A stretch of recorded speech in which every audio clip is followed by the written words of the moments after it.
Now I'm standing on the lower Ragged Mountain earthen dam.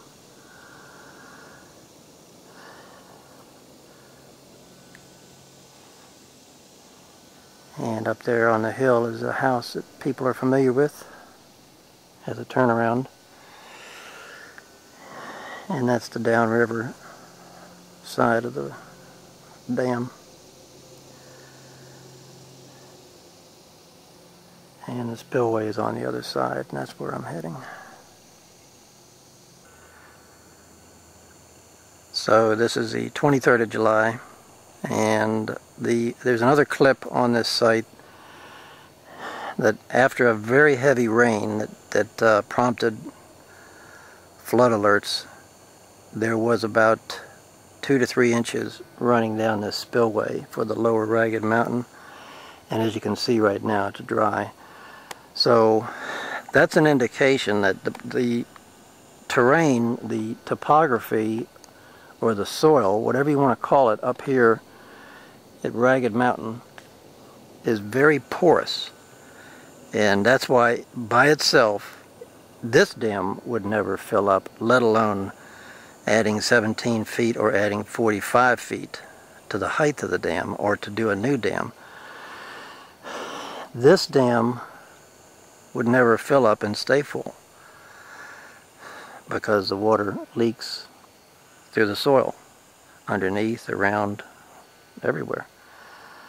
And that's a big problem. That's a huge problem when you figure that the scheme is to either increase the height of this dam or build a new one higher and fill it from Rivanna Reservoir, which in a drought would itself be stressed. So you would have an almost dry river, the Rivanna, which is the Meachams plus the Mormons, trying to fill up or maintain the Rivanna Reservoir. At the same time, it would be trying to fill up this reservoir. And that will never happen. I mean, if you use any kind of common sense at all, that would never happen. And that's a huge problem with building a new dam up here. And that's one of the reasons why the common sense approach is like a phased approach, where you would dredge first and then see where you are. So we'll keep going down a little ways here. So there's a spillway. And right here is an 18-inch outside diameter cast iron. And this has to be coming straight from Sugar Hollow, because it's much cooler. And that's why it's sweating.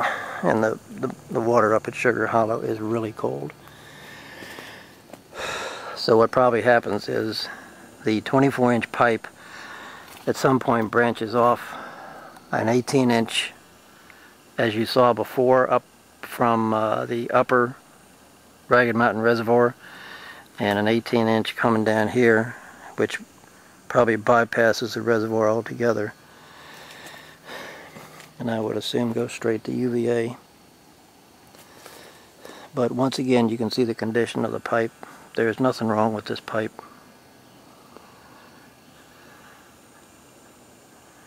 And once again, if a farmer or somebody anywhere along the route, you would see water gushing out of the ground, or you would see a sinkhole develop. If it were in a field, the farmer would lose cattle, farm equipment, whatever.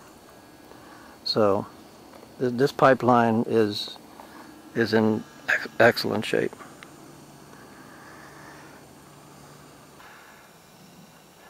And this is the downriver face of the lower Ragged Mountain Dam. And there is engineering that goes in there. It goes into the height, the thickness, the slope, the soil that goes in there, how the soil is put in there. And that's when they want to drain the reservoir. And you saw the gatehouse up there. You can barely see the top of it up there to open the valves. Now I say interesting, but there is a report that about a week, maybe a week and a half ago, that the Ravenna Water and Sewer Authority was letting over 1 million gallons a day out of Sugar Hollow. And they said it was being done for aquatic purposes. Now, we've had a dry summer. And there's been a lot of talk of mimicking the natural flow and the natural variation of the Mormons River. Well, if you do not let the Mormons go dry occasionally, you are not mimicking the natural variation. The old-timers call it Mormons Creek for that reason.